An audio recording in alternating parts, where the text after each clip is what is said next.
chose the poem Hope is a Thing with Feathers by Emily Dickinson. This poem speaks of having hope even in the greatest of storms. These storms come in many different forms, and I've experienced a number of them in my personal life.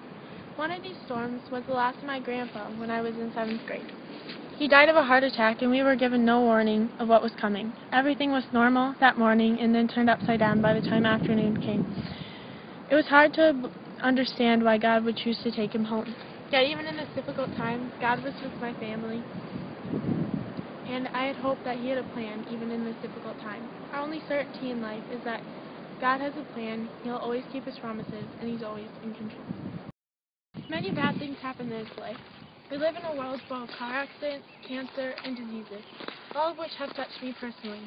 Yet it's through these hard times that God often works in us the most. In the midst of these trials, it's hard to see what good could ever come of them, but looking back, these times often serve to bring us the closest to God. God can, and often does, work through the tragedies of life. This poem helps to remind us that hope sings on even in the winters of life, for we know that spring will always come again. In her poem, Dickinson doesn't mention God, but for me, God is my source of hope in life.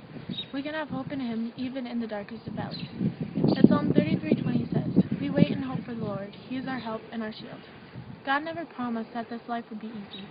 He just promised that he'd be with us every step of the way. As Jesus told us in John 16:33, "In this world you will have trouble, but take heart, I have overcome the world."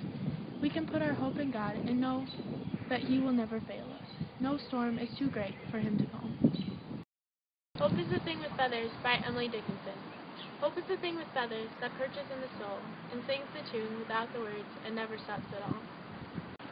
At sweetest in the gale is heard, and sore must be the storm that could have bashed the little bird that kept so many warm. Heard it in the chillest land and on the strangest sea, yet never in extremity it asked a crumb of me.